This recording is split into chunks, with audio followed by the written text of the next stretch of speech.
July 24th, 1959. Sokolniki Park, Moscow. The air smells faintly of sawdust and fresh paint inside the gleaming glass-walled pavilion. American refrigerators hum in neat rows.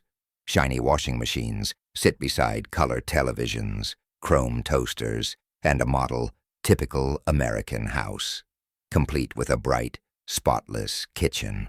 At the center of it all, under the glare of studio lights and the click of cameras, two men move slowly past a brand-new, General Electric-equipped kitchen.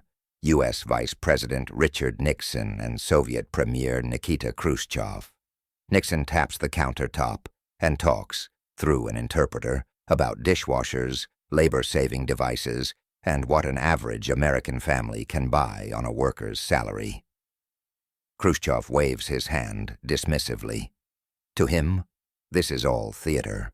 He scoffs at the rows of appliances, calls them unnecessary gadgets, insists that Soviet workers don't need such luxuries to prove the superiority of socialism.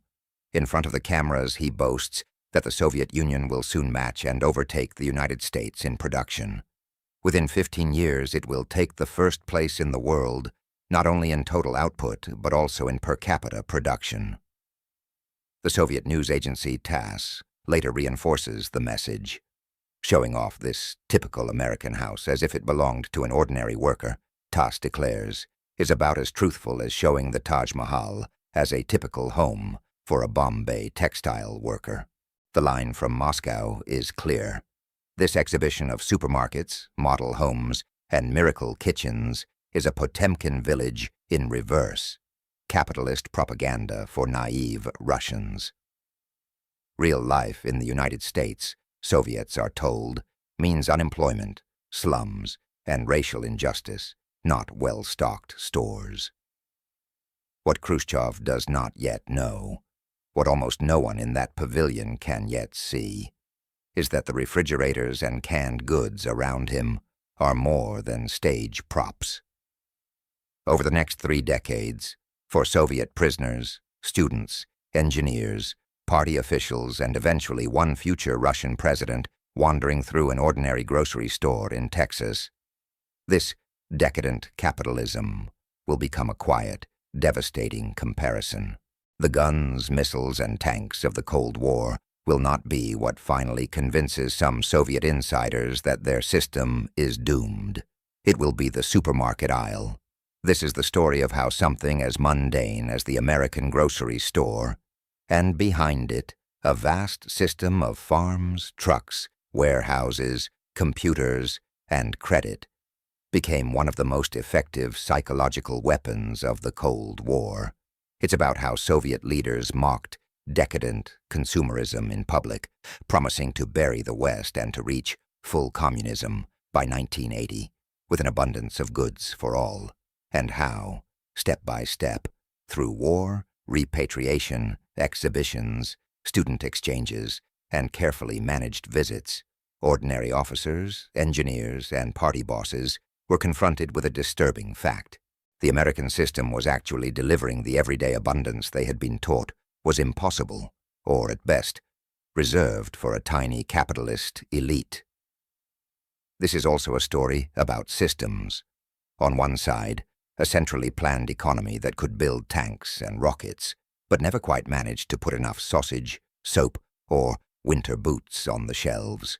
On the other, a sprawling, sometimes chaotic market system that turned logistics, advertising, and consumer choice into an industrial art.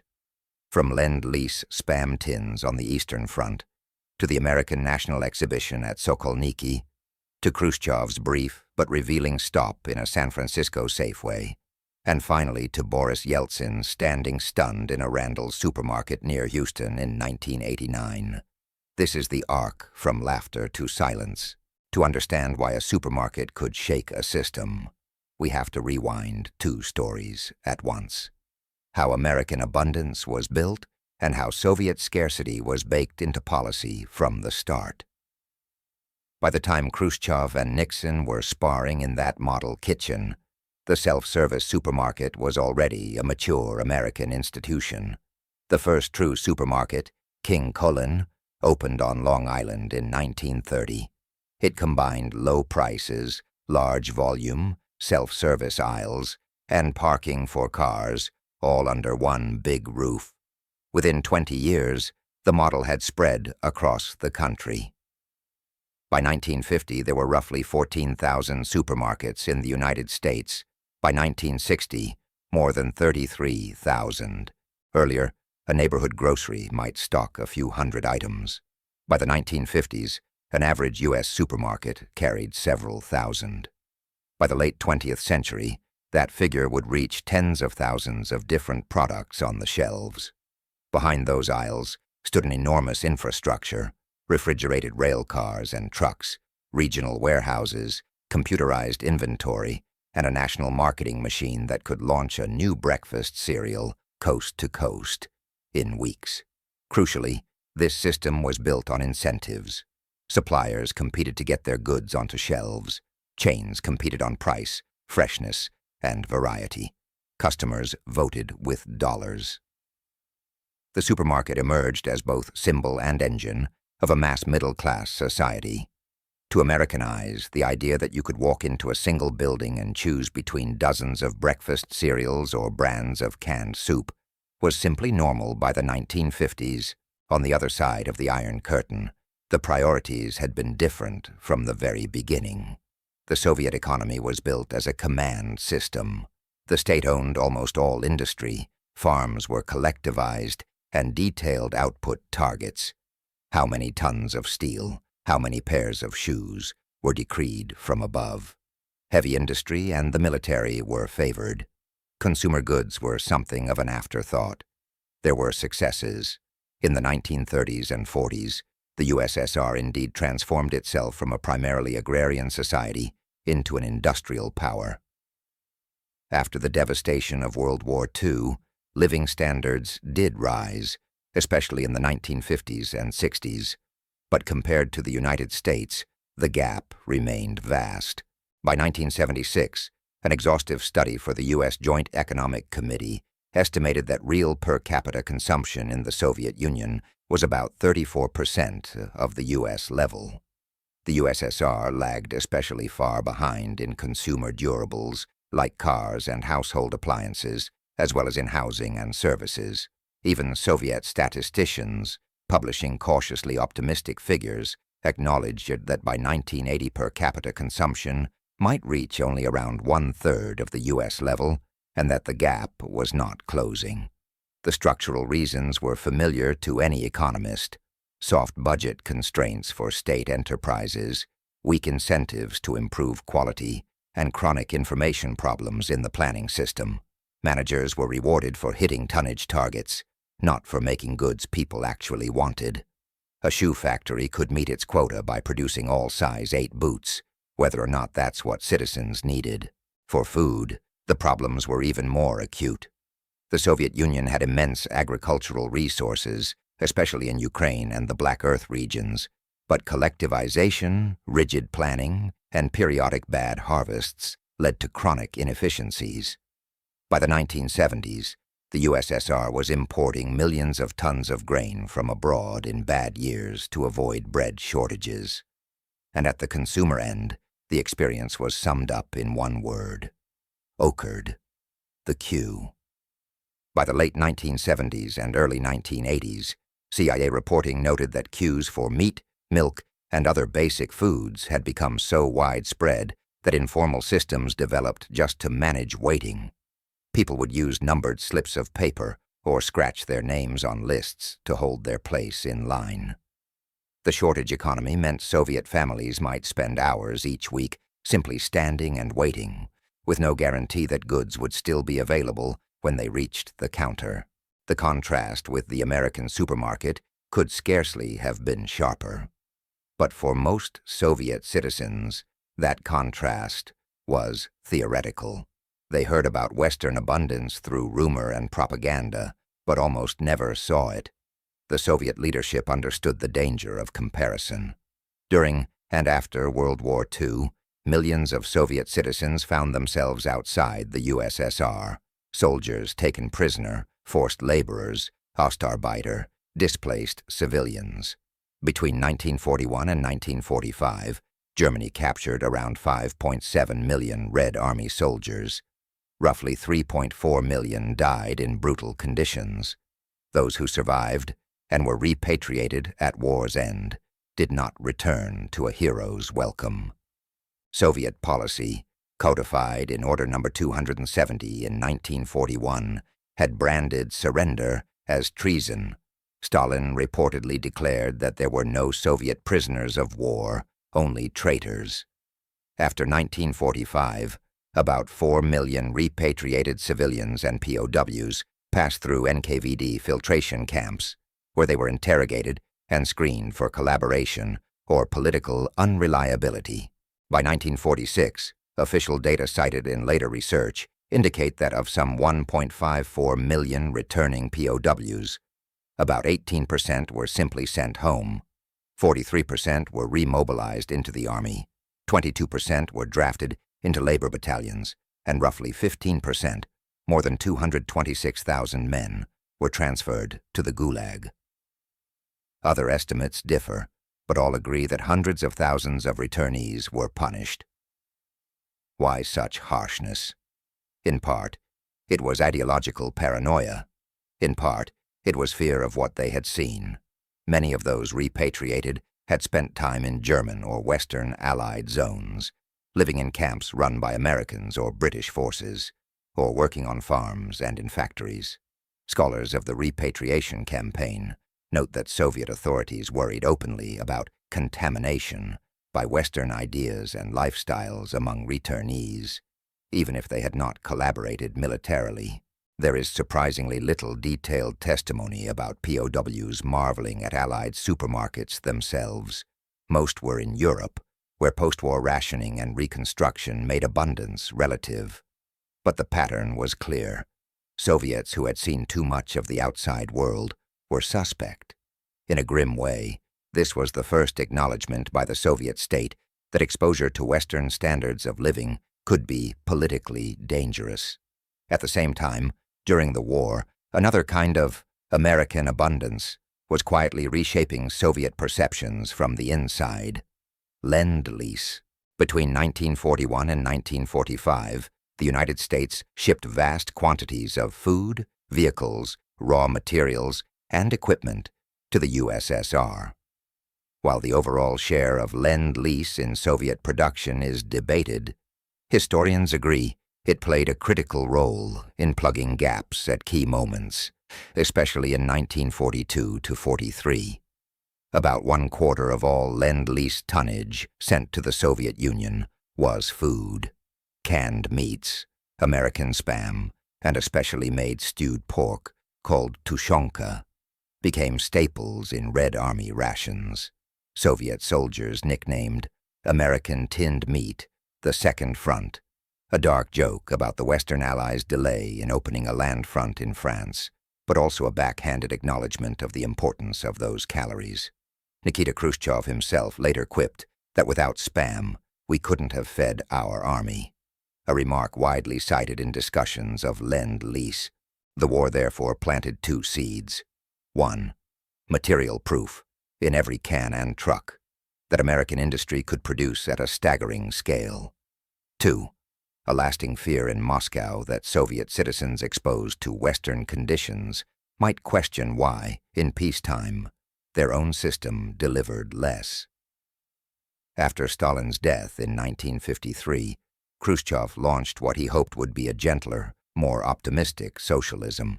He denounced some of Stalin's terror, cut back the Gulag, and tried to shift more resources from heavy industry to agriculture and housing. He also made big promises. In 1957, at an agricultural conference, Khrushchev popularized the slogan, "Catch up and overtake America," especially in key food products like meat and milk. The 7-year plan he unveiled in 1959 projected that by the mid-1960s, the USSR would surpass the United States in per capita output of many goods. Foreign analysts noted that official propaganda now insisted that within 15 years, Soviet industry would rank first in the world, not only in total output but also in per capita production. In 1961, the new party program went further.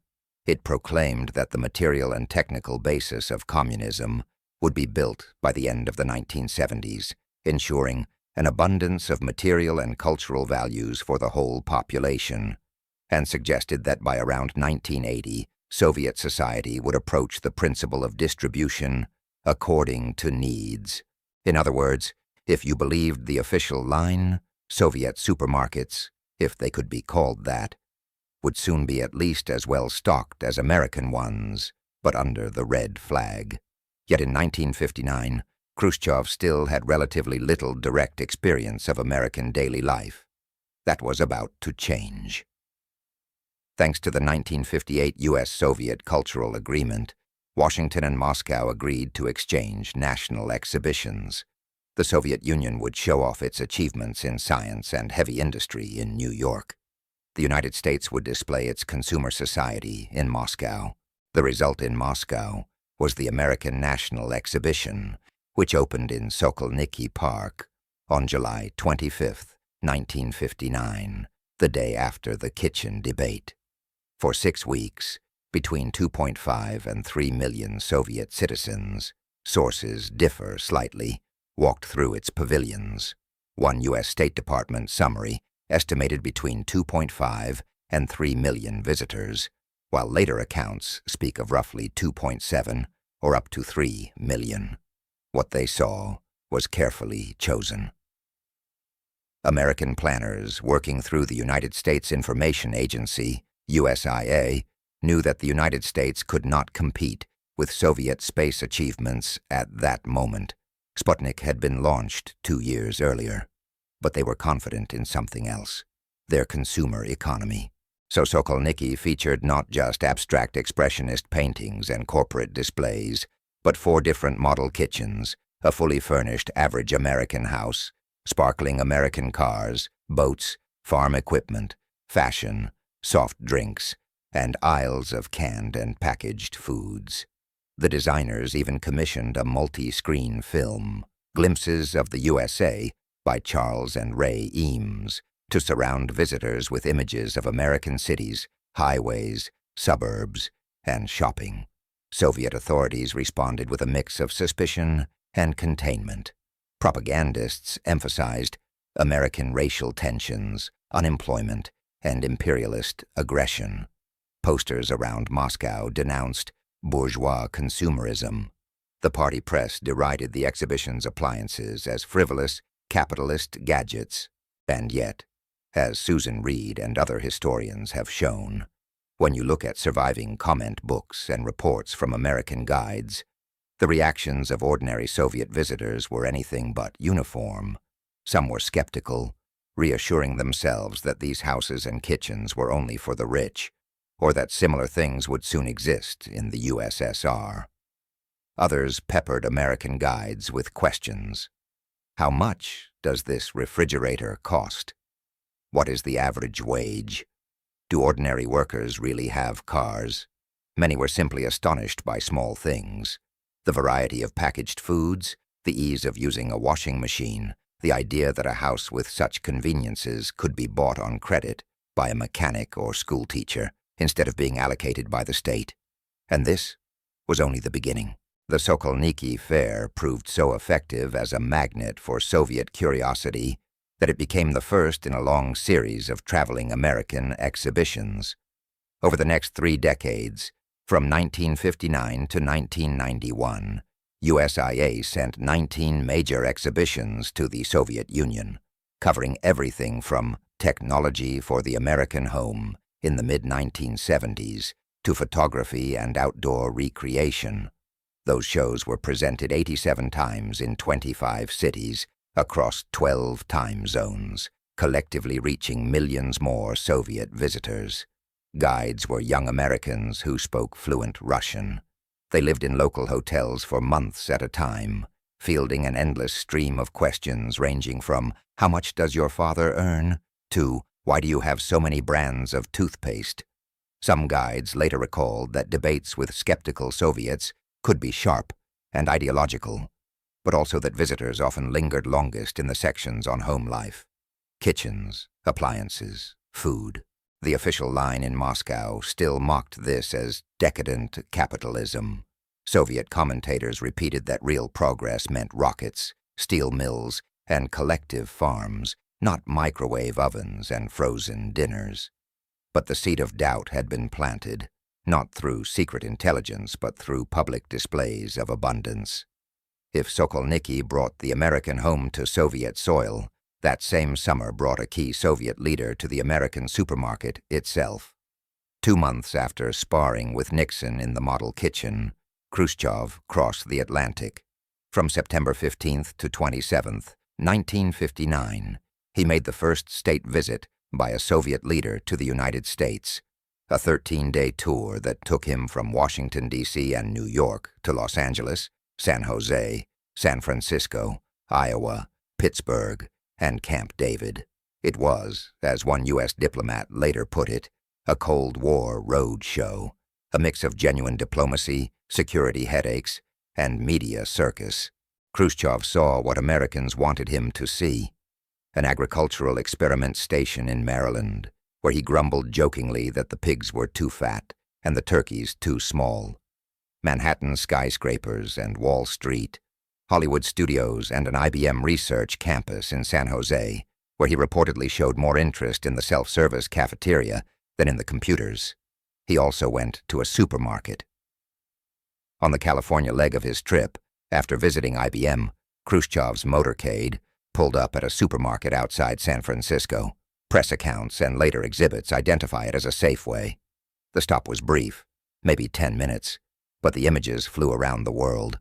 Television cameras and photographers packed the aisles as the Soviet premier moved past stacked displays of produce, packaged meats, and frozen dinners. U.S. newsreels later showed him holding up a bag of apples and asking the price, peering into freezers, and bantering with shoppers. For American audiences, the symbolism was obvious.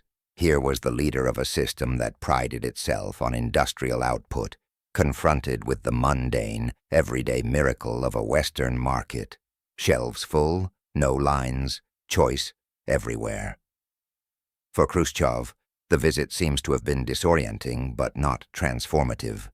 Contemporary reporting and later biographies suggest he was impressed by the efficiency of American agriculture. On an Iowa corn farm, he marveled that just a small fraction of the U.S. population could feed the entire country.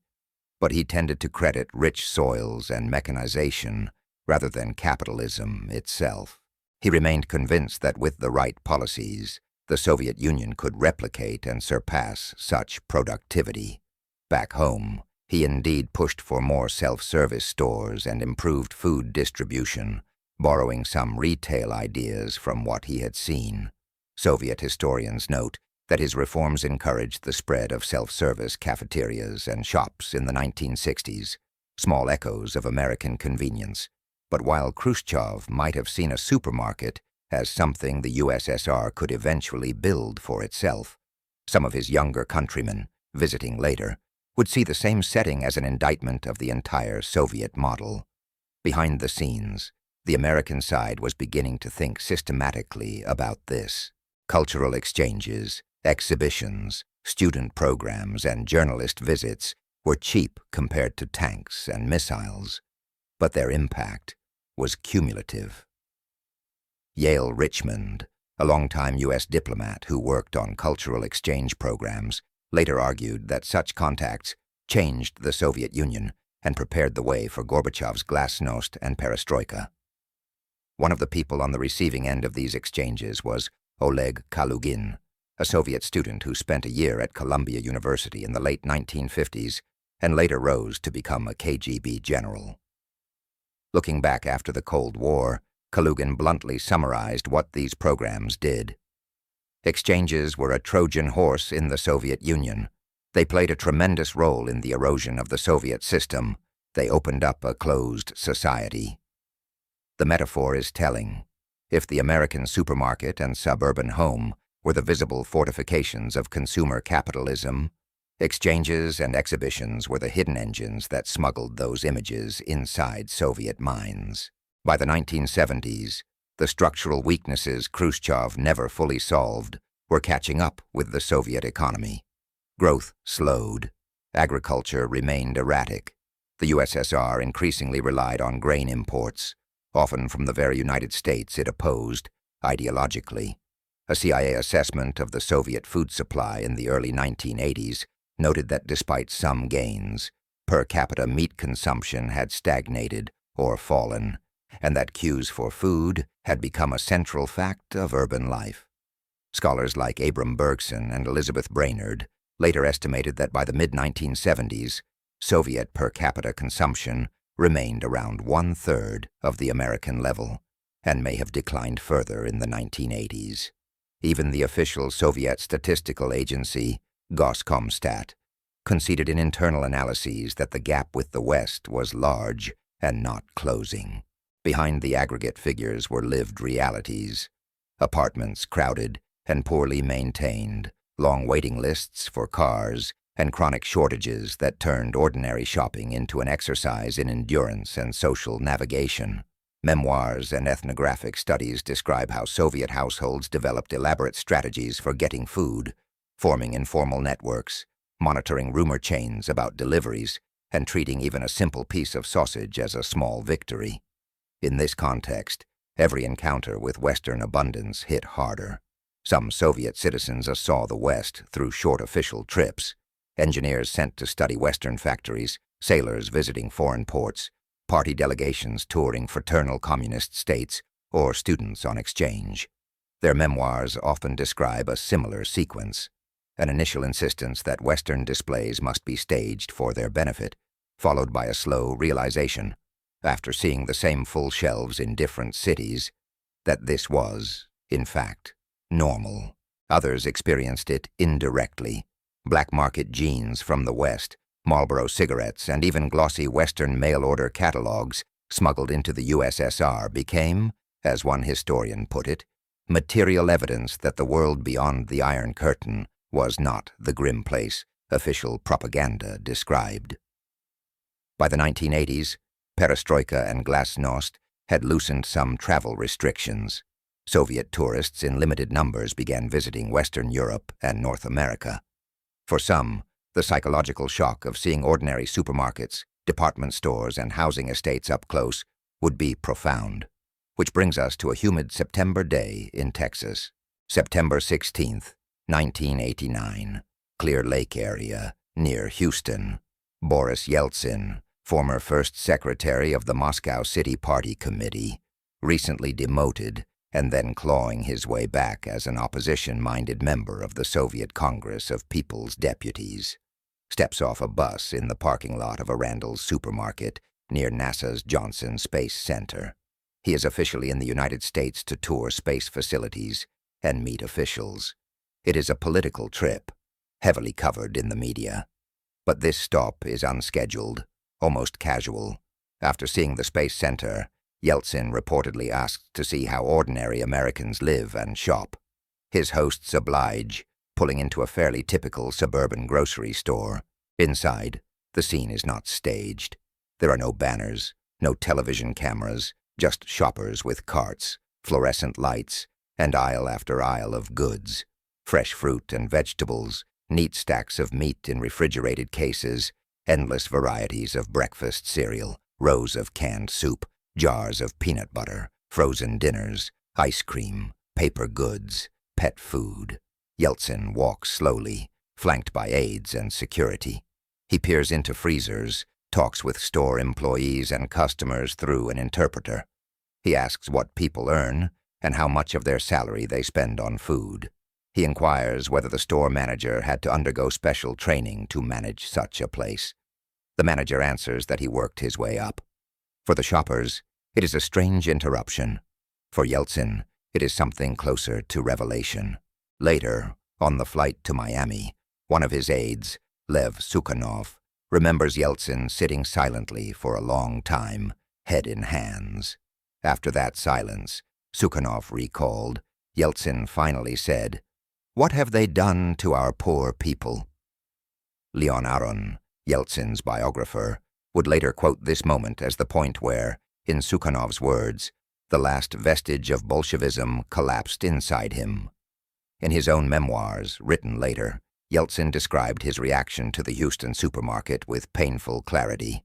Seeing the shelves crammed with hundreds, thousands of cans, cartons, and goods of every possible sort, he wrote, he felt, quite frankly, sick with despair for the Soviet people, adding that it was terrible to think that such a potentially super-rich country as ours has been brought to a state of such poverty.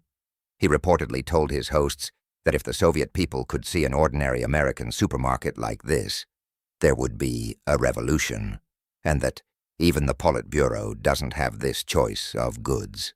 To an American viewer walking into that Randall's in 1989, nothing would have seemed particularly impressive. It was not a luxury store. It did not represent the peak of U.S. retail, but that was precisely the point. By 1989, a typical large American supermarket might stock tens of thousands of different items, supplied by a sophisticated distribution network that linked farms, processing plants, wholesalers, and retail chains through highways, refrigeration, and increasingly computerized logistics. Prices were not subsidized in the Soviet sense, but most working families could afford a basic diet without spending hours in line. By contrast, in the late Gorbachev years, Soviet food supplies were deteriorating. Bad harvests, structural inefficiencies, and the costs of reform combined to produce new shortages. CIA reports from the mid-1980s note worsening queues and even scattered protests against food shortages in some cities. In the late 1980s and early 1990s, as the Soviet system unraveled, rationing reappeared for meat and sugar in parts of the country, and stories of empty shelves became commonplace. Yeltsin's supermarket moment did not single-handedly bring down the Soviet Union. Historians rightly caution that the system's collapse had deep structural roots: stagnating productivity, an overextended military burden, political ossification, nationalities tensions, and a failed attempt at half-reform under Gorbachev. But for Yeltsin personally, the Randall's visit became a symbol. Journalists and biographers have argued that it reinforced his conviction that the Soviet command economy was beyond repair, and that only a decisive break with the old system could give Russians a chance at something better. In that sense, the supermarket aisle became a kind of battlefield report, not about tanks and missiles, but about refrigerators, distribution trucks, and the daily lives of millions. It delivered a verdict on decades of official Soviet promises to match and surpass the West in living standards, and found them wanting. If we zoom out, what made that verdict so devastating was not just the visuals of piled high oranges and ice cream, but the underlying math. By the 1980s, the United States had been building a consumer-oriented logistical machine for half a century. Post-war investments in highways, refrigerated trucking, agribusiness, and retail chains all fed into a system that made abundance routine. A supermarket's apparent wastefulness, the variety, the colorful packaging, the multiple brands, was actually a side effect of a powerful feedback loop. Producers innovated and differentiated. Consumers responded. The most efficient combinations survived. The Soviet system, by contrast, was superb at mobilizing resources for clearly defined, one-off tasks: building a dam, launching a satellite, producing a record number of tanks, but notoriously poor at fine-tuning distribution for millions of different consumer goods. Planners could decide to increase meat output by a certain percentage, but they struggled to ensure that a given neighborhood shop had both sausage and soap available on a Thursday afternoon. Economists who studied the late Soviet economy often emphasized that the problem was not simply not enough production, but misallocation and rigidity. Factories churning out the wrong mix of goods, warehouses hoarding inventory, and shops unable to match supply with demand. Queues, in that sense, were a form of rationing by time rather than by money.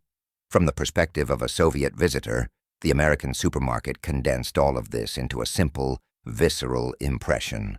Here, the system works. There, it does not. The psychological impact of that comparison can be glimpsed not just in Yeltsin's memoirs, but in countless smaller testimonies. American exhibit guides in the 1970s and 80s recall Soviet visitors probing them with skeptical questions at first, insisting that only a wealthy minority could afford what they saw. Over time, as more visitors interacted with more Americans, a more nuanced picture emerged. U.S. society had serious problems: racism, inequality, violence. But the abundance in stores was real and, for many workers, accessible.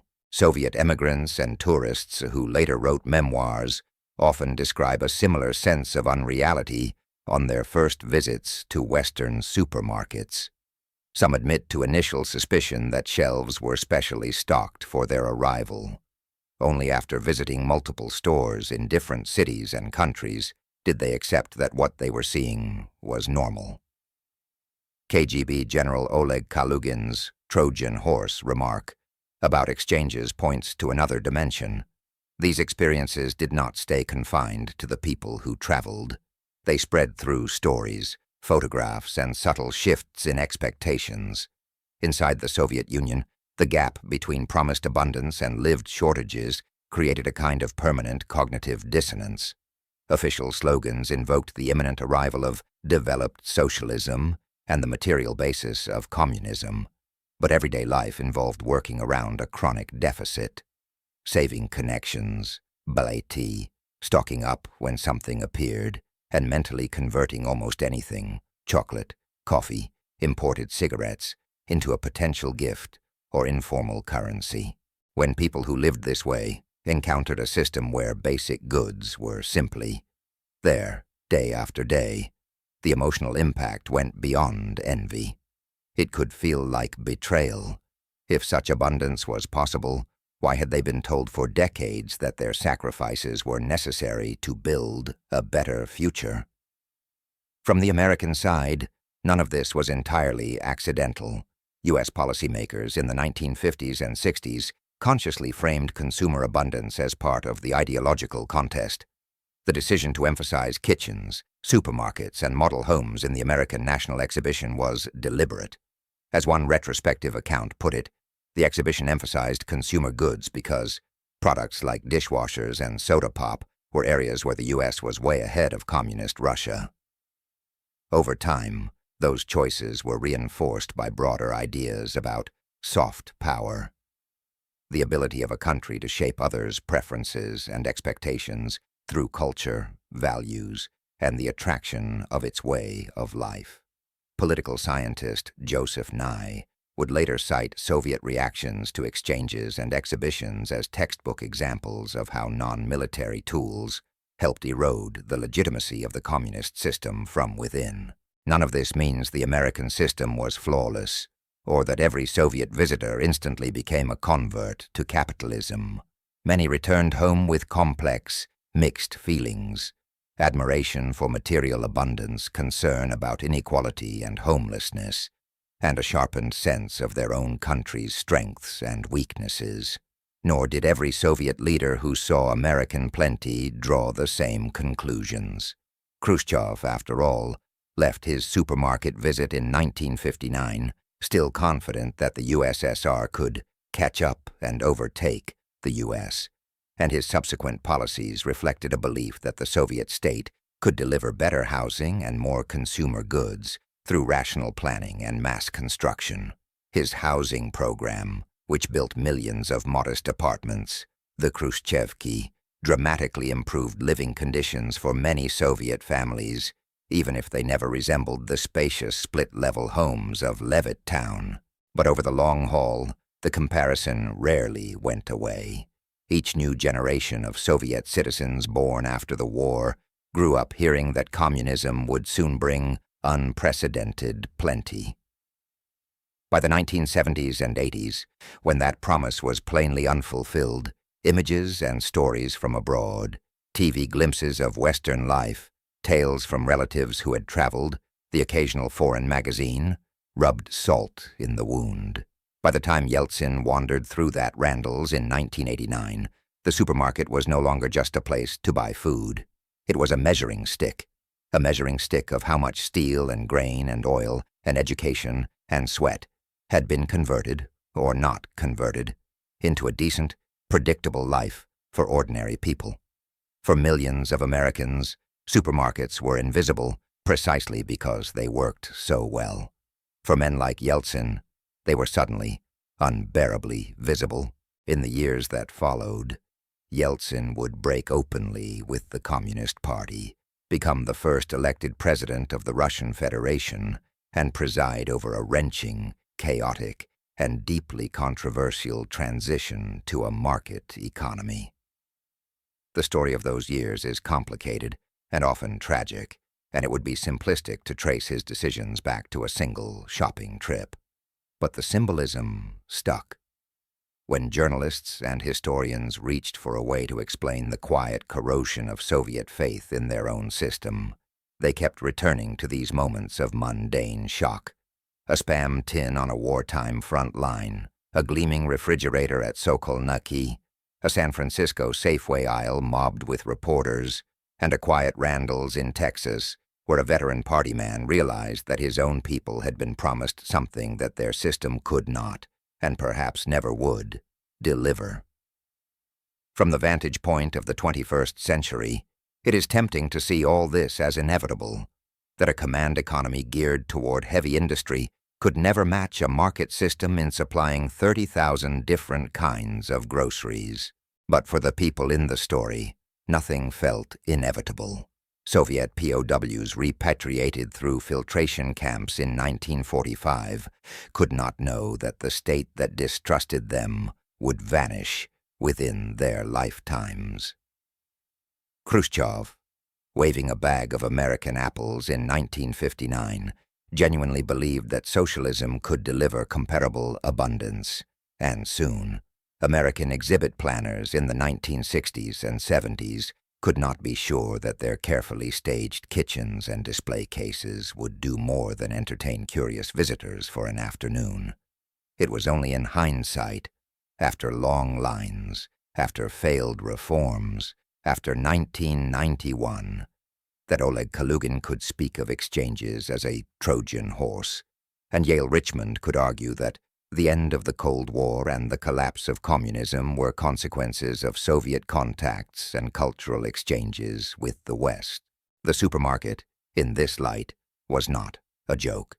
It was the visible tip of an iceberg, an industrial base, a distribution network, a set of incentives and feedback loops, a culture of consumer expectations. It was a system that did not require paramilitary police to force people inside. It attracted them with choice and reliability. The Soviet leadership had its own strengths: discipline, sacrifice, the capacity to mobilize. But in the long run, those were not enough to close the gap in everyday life. Promises about burying the West rang increasingly hollow when 3 decades after the kitchen debate, even the head of the Moscow Party organization could walk into an ordinary American store and feel sick with despair at the comparison. In the end, the Cold War was not decided by a single weapon, doctrine, or leader. It was decided in part by an accumulation of lived experiences, of waiting in line, of wondering what was really possible, of glimpsing another world through exhibitions, foreign trips, or smuggled magazines. For some Soviet citizens, those experiences crystallized in the same place Americans bought milk and bread. The people who once laughed at decadent capitalism, confident that history was on their side, found themselves in supermarkets realizing that the future they had been promised had quietly arrived somewhere else. And in that moment, surrounded by humming refrigerators and fluorescent light, the ideological thunder of the 20th century narrowed to a very simple, human question. If they can do this, why can't we? That question, asked enough times by enough people, did not have an answer the Soviet system could survive.